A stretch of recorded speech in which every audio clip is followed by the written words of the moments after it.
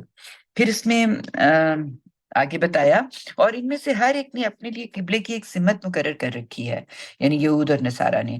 وہ اس کا رخ کرتا ہے، یعنی اپنے تعصبات کو چھوڑتا نہیں ہے، چاہے ان کو پتا چل جائے کہ یہ ٹھیک بات ہے، لیکن وہ وہی کرتا ہے. اس لیے تم انہیں چھوڑو اور نیکیوں کی راہ میں آگے بڑھنے کی کوشش کرو. یعنی یہ نہیں مانیں گے، انہوں نے یہ آپس میں اتنے برے طریقے سے رہ رہے ہیں، تو انہوں نے کہاں تمہاری بات کو ماننا ہے. تو ان آٹھ دھرموں کو ان کے حال پہ چھوڑو، اور جو قبلہ تمہارے لیے مقرر کیا گیا ہے نا، اس سے فلاح و سعادت کی جد و جہد میں خدا کا قرب حاصل کرنے کی کوشش کرو، اور اس میں نیکیوں میں سبقت کرنے کی کوشش کرو. جو قبلہ اللہ تعالیٰ نے تمہارے لیے بنا دیا اس کے رخ کر کے نماز پڑھو، اور اس کا شکر ادا کرنے اور اس کا یہ نشان سمجھ کے اس کے طرف منہ کر کے عبادت کرنے میں بڑھوتی کرو، اس نیکی کو اپناؤ. تم جہاں بھی ہوگے اللہ تم سب کو فیصلے کے لیے اکٹھا کرے گا، اللہ ہر چیز پر قدرت رکھتا ہے. اور کہا انہیں چھوڑو اور سفر میں ہمیشہ جہاں سے نکلو نماز کے لیے اپنا رخ مسجد حرام ہی کی طرف کرو. یہ مسلمانوں کو مخاطب کر کے کہا جا رہا ہے کہ یہ تو نہیں مان رہے، اس میں شبہ نہیں کہ تمہارے پروردگار کی طرف سے یہی حق ہے. اور یاد رکھو جو کچھ تم کرتے ہو اللہ سے بے خبر نہیں ہے. یعنی تم نے گھر میں ہونا ہے تب بھی، سفر میں ہونا ہے تب بھی، جہاں کہیں ہونا ہے تمہارا رخ جو ہے وہ مسجد حرام کی طرف یعنی خانہ کعبہ کی طرف ہونا چاہیے. پھر اس کے بعد دوبارہ اس پہ امپورٹنس جو اس کی ہے اس کی طرف متوجہ کرتے ہوئے کہا، اور ایک مرتبہ پھر سنو کہ سفر میں ہمیشہ جہاں سے نکلو نماز کے لیے اپنا رخ مسجد حرام کی طرف ہی کرو، اور عام حالات میں بھی تم جہاں کہیں ہو اپنا رخ اس لیے کہ ان لوگوں کو تمہارے خلاف کوئی حجت نہ ملے. یعنی ایسا نہ ہو کہ تمہارے بارے میں یہ بات کر سکیں کہ یہ ان میں سے کچھ لوگ تو منہ کر رہے تھے، باہر نکل کے کسی اور طریقے سے پڑھ رہے تھے، مدینہ میں کچھ لوگ ادھر دیکھ رہے تھے، یا جب وہ سفر پہ نکلتے تھے تو کسی اور طرف بھی منہ کر لیتے تھے. نہیں، تم نے وہ کرنا ہے جو خدا کا واضح حکم ایسا کر رہے تھے.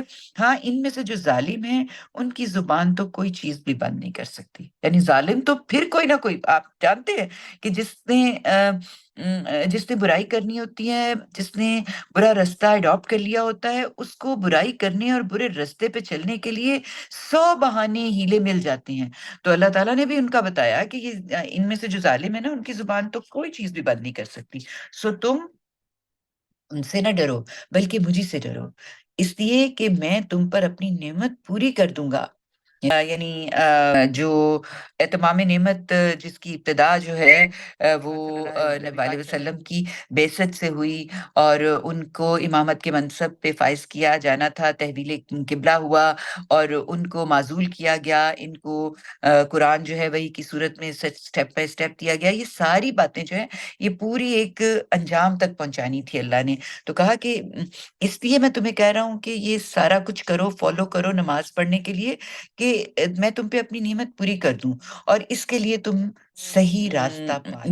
یہ سارا کچھ اسی صورت میں ہوگا کہ یہی مقاصد ہیں جن کے لیے ہم نے ایک رسول تم میں سے تمہارے اندر بھیجا ہے، جو ہماری آیتیں تمہیں سناتا ہے اور تمہارا تزکیہ کرتا ہے، اور اس کے لیے تمہیں قانون اور حکمت کی تعلیم دیتا ہے. یعنی تمہیں یہ سارا کچھ جو سکھایا جا رہا ہے اور جس کے لیے تمہیں احکامات دیے جا رہے ہیں اور جس پہ تمہیں کہا جا رہا ہے کہ اس کو اسٹرکٹلی فالو کرو، تاکہ تم کہیں ڈی ٹریک ہو کے ان کو حجت نہ دے دو کہ تمہارے خلاف کسی قسم کی گواہی وہ اینڈ پہ پیش کر دیں، اور تم ایسا نہ ہو کہ تم ڈی ٹریک ہو جاؤ تو تم پہ جو نعمت اللہ تعالیٰ نے کرنی ہے وہ کمپلیٹ بھی نہ ہو اور تم صحیح راستہ نہ پا سکو. تم ایسا نہ کرنا کہ تم خدا کے دیے ہوئے جو احکامات ہیں ان میں سے کسی کو بھی ادھر ادھر کرنے کی کوشش کرو. تو تم قانون اور حکمت کی تعلیم دیتا ہے. یہ نبی، یہ رسول جو رسالت کے منصب پہ فائز ہے، یہ تمہیں کیا کرتا ہے؟ تمہارا تزکیہ کرتا ہے، اور کیا کرتا ہے؟ یعنی سب سے پہلے یہ کہ یہ تمہیں میری نشانیاں، میری آیات پڑھ کے سناتا ہے، اس کے ذریعے تمہارا تزکیہ کرتا ہے اور تمہیں قانون اور حکمت بتاتا ہے، اور اس طرح وہ چیزیں تمہیں سکھاتا ہے جو تم نہیں جانتے تھے۔ یعنی یہ ساری باتیں رسول کرتا ہے، کیوں کرتا ہے؟ کہ تم جنت کے اہل ٹھہر جاؤ، اور تم یہ ساری باتیں نہیں جانتے تھے، یہ امی لوگ ایمان والو یہ نعمت تمہیں عطا ہوئی ہے، تو اب تم اپنے مخالفین کی طرف سے جو مشکلیں بھی پیش آئیں ان میں کیا فرمایا؟ ثابت قدمی اور نماز سے مدد چاہو۔ ثابت قدمی صبر کو کہتے ہیں، اور نماز سے مدد، یعنی نماز جو ہے وہ ایکچولی ذکر اور شکر کا نقطۂ کمال ہے۔ یعنی آپ بتایا کہ اس میں شبہ نہیں کہ اللہ ان کے ساتھ ہے جو مشکلات کے مقابلے میں ثابت قدم رہنے والے ہوں۔ یعنی اللہ نے فرمایا ہوا ہے نا کہ میں تو صبر کرنے والوں کے ساتھ ہوں، میں متقین کے ساتھ ہوں، میں محسنین کے ساتھ ہوتا ہے، اور جو لوگ اللہ کی راہ میں مارے جائیں انہیں مردہ نہ کہو۔ یعنی پھر بتایا یہ زندگی اور موت کی حقیقت یہاں پہ بیان کر دی ہے۔ یہ بڑی ایسی آیت ہے جس کو سمجھ لینا چاہیے کہ جب آپ اللہ کی راہ میں اپنے آپ کو قربان کر دیتے ہیں تو پھر آپ یہ نہ سمجھیں کہ یہ آپ مر گئے۔ انسان سب مرتے ہیں، انسان سب نے اس دنیا سے چلے جانا ہے، اور ہم یہ قرآن ہی کی جو گائیڈ لائن ہے اور پرانی جو کتابیں ہیں اس میں بھی اس کو اسی طرح مینشن کیا ہے کہ آپ سب نے اس دنیا میں موت کا مزہ چکھنا ہے، اور پھر اس کے بعد ایک نئی زندگی جو ہے اس کی ابتدا ہوگی قیامت کے بعد، جس میں یا تو آپ ابدی بادشاہی میں چلے جائیں گے اور یا پھر آپ جہنم رسید کر دیے جائیں گے۔ تو کہا ہے بلکہ زندہ ہیں لیکن تم ان کی زندگی کی حقیقت نہیں سمجھتے، اور کہا ہم اس راہ میں یقیناً تمہیں کچھ خوف، کچھ بھوک اور کچھ جان اور مال اور کچھ پھلوں کے نقصان سے آزمائیں گے۔ اچھا، یہ اب یہ ان آزمائشوں کی طرف اشارہ کیا گیا ہے کہ ان کو تو زندگی کی حقیقت نہیں پتہ چل رہی، یہ تو دشمنی کر رہے ہیں اور حق کو ماننے کے لیے تیار نہیں، اور جو حق مان رہا ہے اس کو بھی ختم کر رہے ہیں۔ تو جو اللہ کے رستے میں مارا جائے اس کو مرا نہ کہو، وہ زندہ ہے، اس کی حقیقت ہمیں نہیں پتہ ہے۔ تو فرمایا کہ کچھ خوف، کچھ بھوک، کچھ جان اور مال اور کچھ پھلوں کی نقصان سے تمہیں آزمایا جائے گا۔ کچھ کا لفظ یہاں پہ خاص ہمت اور حوصلے کے لیے دیا ہے کہ ایسا نہیں کہ تم سارے کے سارے زندگی جو ہے وہ تمہاری ایسی ہو جائے گی کہ تم جینے پہ نہیں چاہو گے، ایسا نہیں، بلکہ کچھ ایسی معاملات تمہیں کیے جائیں گے جس میں تمہیں دیکھنا یہ ہوگا کہ تم ثابت قدمی پہ رہتے ہو کہ نہیں، تمہیں آزمائیں گے، اور اس میں جو لوگ ثابت قدم ہوں گے یا پیغمبر انہیں دنیا اور آخرت دونوں میں کامیابی کی بشارت دو۔ وہی جنہیں کوئی مصیبت پہنچے تو کہتے ہیں کہ لا ریب ہم اللہ ہی کے ہیں اور ہمیں ایک دن اسی کی طرف پلٹ کر جانا ہے۔ یہی وہ لوگ ہیں جن پر ان کے پروردگار کی عنایتیں اور ان کی رحمتیں ہوں گی، اور یہی ہیں وہ جو اس کی ہدایت سے راہیاب ہونے والے ہیں۔